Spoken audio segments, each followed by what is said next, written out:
Hello everyone, this is Derek from Takarabama. I'm bringing you guys the next episode of my epic Battle Fantasy 4 Let's Play. In this episode, we are going to be fighting a boss. Well, Oak seems to be a little bit jacked up. Yes, this is called an ultra boss, in a way. These are souped up versions of regular bosses. Here's a little trick you can do. You can do this with any enemy in the game, any boss in the game. You scan them, and then you get the fuck out. What this does is let you open your encyclopedia and check their stats. This specific boss is weak against poison, the poison status effect, the earth element, the tire status effect, and the dark element. I will mainly be using poison and earth as a result. I also show you guys all of my equipment, what I have equipped, and the levels for my skills. My levels are all at level 9 at the moment. So this is actually being recorded in post, so I know how this is going to go. However, one of the main things you need to keep in mind for this battle is he does a lot of damage, period, no discussing it. Nearing the end, his damage keeps increasing the longer the fight goes. I personally suggest starting out by doing as much damage as possible to the main boss and having one of your characters focus on the minions. Due to my setup right now, I have 2 separate chances of spawning no legs every single turn. As a result, I decide to only attack the 2 enemies once, because that will make them be at low health. And the moment No Legs decides to show up, he will actually go ahead and finish them off for me.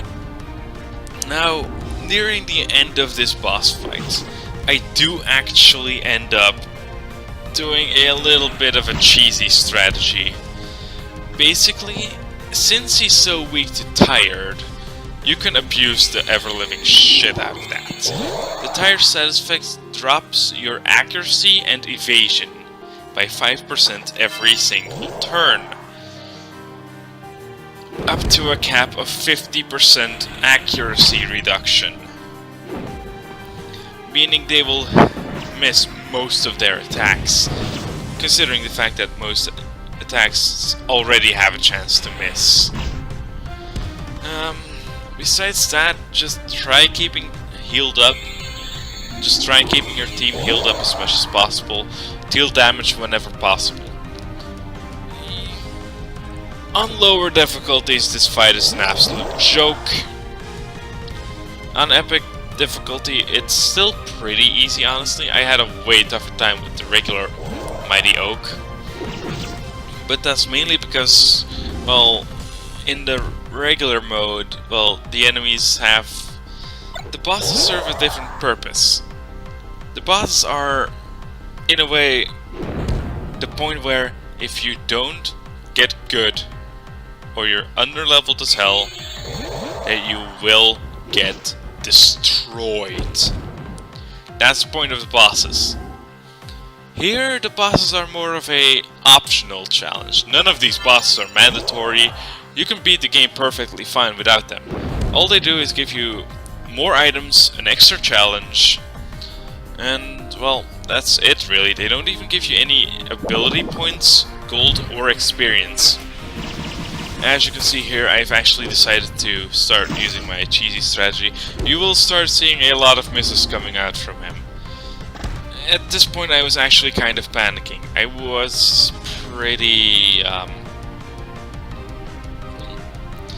I was pretty scared, because this is approximately the point where he starts doing a lot more damage, and he starts bringing out some of his bomb element.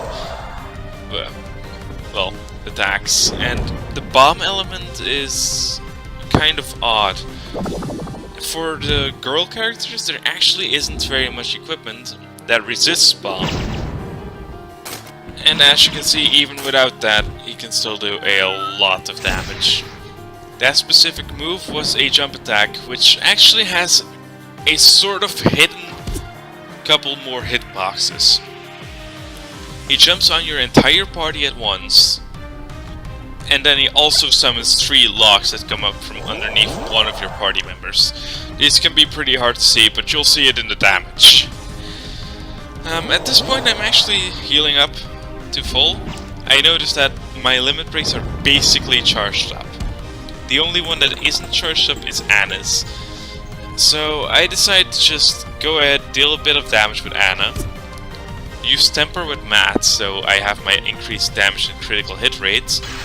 And I actually go ahead and look for the milk item, but I end up not having any. Meaning Anna's limit break won't do as much damage as I hoped. But it suffices. So instead I decide to use a revive on Natalie, giving her the auto revive status. And that's the attack that is so deadly. That can easily one-hit your entire team if his accuracy isn't lowered. I ended up not needing the auto revive on Natalie, but at this point I use Qn to buff all of my stats. I use Mother Earth for massive poison damage. But here you see the real difference. That did 12k damage. Hold it right fucking there. 12k damage? 12k damage. Derek, are you fucking mental? That was 1.2k damage. You're a fucking idiot. You already did that in a failed recording. You're an idiot. Continue. Damage? This did way more than that, and the poison itself finished him off with almost as much damage as Natalie's limit break. You can see that Natalie isn't exactly a great...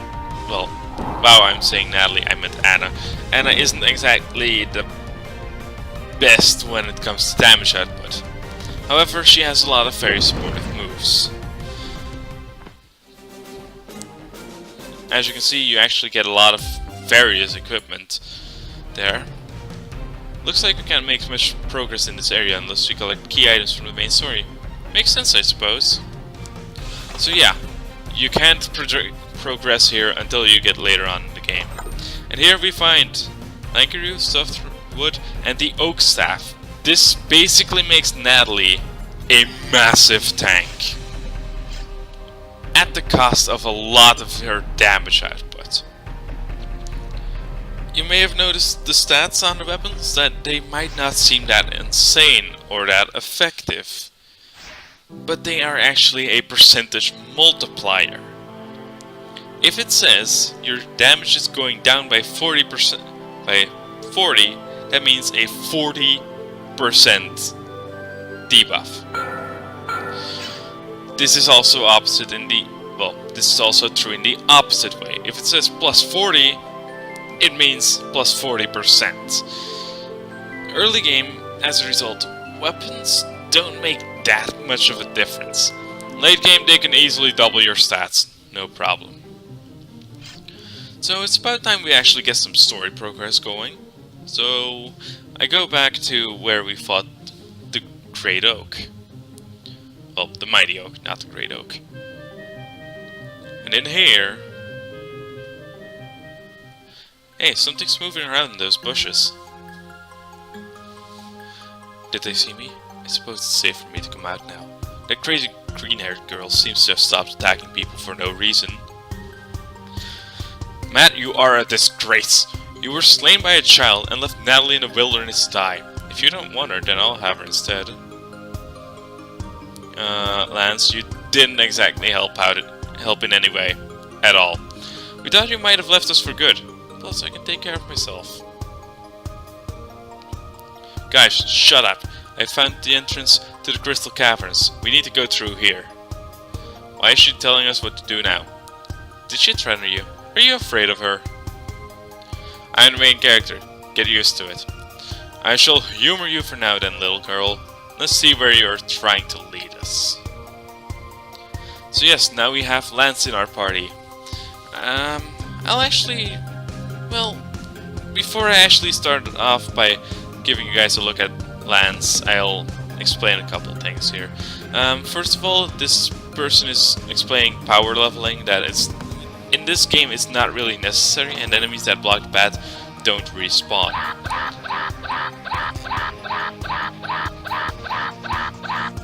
There is a reason to do that. There is an achievement called Chicken Molester. Seriously stress out a chicken, just don't stab it. Now, for most of my Let's Play, you're gonna be seeing this team. Anna, Matt, and Natalie. This is because I personally really like having Natalie on my team because she is the most powerful mage type character. And she's also very supportive. She has supportive abilities, she has offensive abilities. She basically has it all in terms of magical damage. I also always have Matt on my team, purely because he does so much physical damage and just obliterates everything that isn't a boss. And even bosses stand very little chance against Matt. Besides that, I also have Anna in my team most of the time. This is because I do actually use her quite a lot. I make her a support type character with a lot of evasion, basically making her impossible to hit. However, I do occasionally use Lance. I actually decided to skip out that battle. It's not really that useful, and we do get to see the enemies later on. The enemies we've gotten so far really aren't that special. And here you can see I actually decided to move Lance to the front of the party. At this point in the game, Lance has ridiculous damage. He starts out with Snipe, Double Shot, Lock On, Flame Shot, and I think it was Plasma Shot that it's called. They do a ridiculous amount of damage. It's actually insane. Now, at this point, I generally don't like Lance that much. Similar to Anna, he's a mixed damage dealer. So where are we going then? Care to explain yet?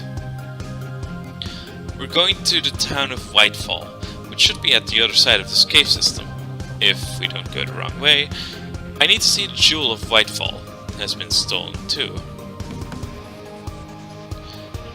So there's more than one jewel now? Why are they so important?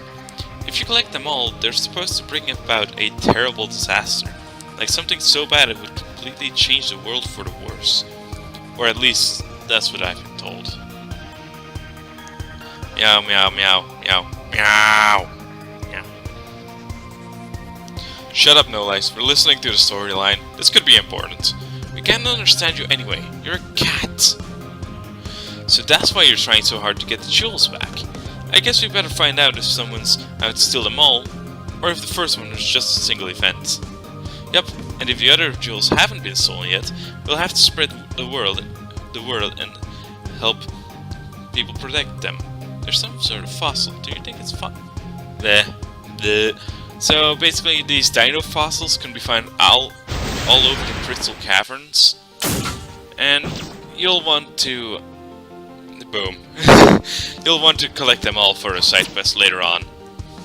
So Lance, his main gimmick is at the start of the game. He is one of the few characters that actually has bomb skills. Now Snipe, it almost never misses. He also has Lock On, which increases your accuracy. But Double Shot is a very odd ability. Imagine Matt's basic attack, except when it kills an enemy, it targets something else. However, if it doesn't kill the enemy on the first shot, it still hits that same enemy. As a result, you can use it in a lot of circumstances. However, as you can see, he also has... his armor is actually making that tank spawn. That tank is, it's a beast. It deals a lot of damage, bomb element damage, which is actually very important. These enemies are the snails. They really aren't that deadly. They are pretty tanky water element enemies. but all things considered, they still aren't a big deal. The rock sprites, on the other hand, are pretty tanky, deal a sizable chunk of damage, but, you know, it's still not that big of a deal.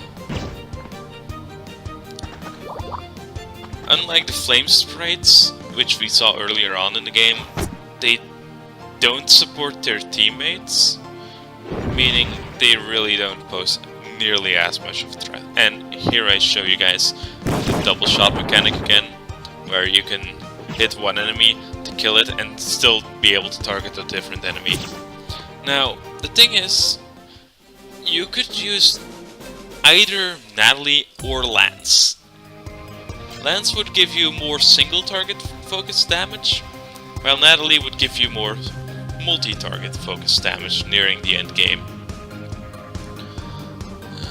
Besides that, we're actually going on at a very fast rate. So the way forward is blocked, and we need a candle to light the torches in order to solve the puzzle. But there's a block puzzle. Aw, what? These crystals are beautiful, and there's so many of them. Yeah, basically Matt hates block puzzles. This one's actually very easy. Solution is pretty straightforward. It's an ice block puzzle, so there's your solution. Not that hard, all things considered. So now we can go ahead and open the door now that we have the candle. I don't know why I did this, but I for some reason decided to open the door and then do a fight before going through the door. I am just wow. Just wow. I am amazed by my own stupidity. We can't go through that locked key. It's so dark and can't see anything. I want to hold the candle, please. But Natalie, you just drop it. I'm trembling. There's actually a creeper face there. Not sure if there's any other references. I got this. Just stay close to me and we'll be fine. There doesn't seem to be any monsters nearby. Creeper! So, yeah. I'm gonna light this torch over here. It will let us see better. So yes, your first goal in these rooms is to just find a torch so you can actually see. There's usually 4 torches. If you light all of the torches, you usually get a chest.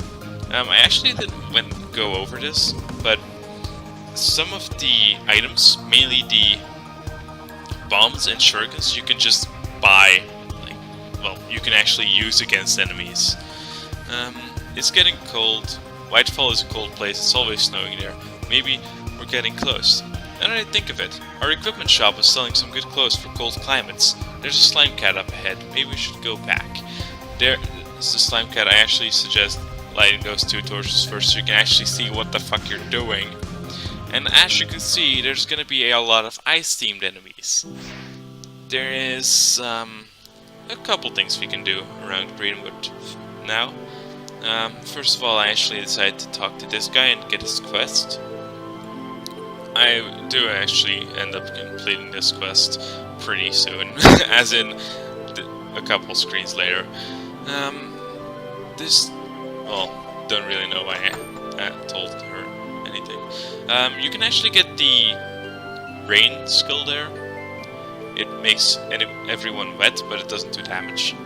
The fur armor is ice-resistant armor for both male and female. Well, there's one set for female characters and one for male characters.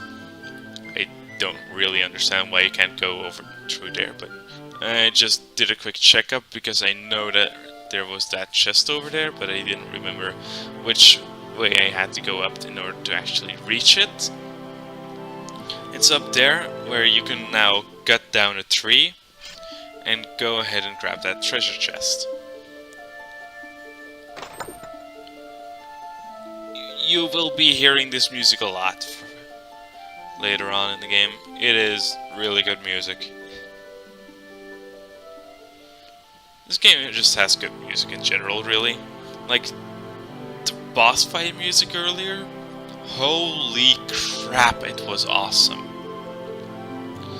So I just check up on everything, sell some items, buy some different ones, just to make sure I'm ready for actually going through the freaking crystal cave, because it's pretty long, all things considered. If you thought the forest was long, you haven't seen anything yet.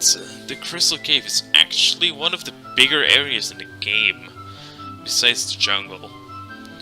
There's a quest here for the alchemist's bow. This is a very weak damaging bow, but it has a chance to inflict any status effect in the game. This includes instant death.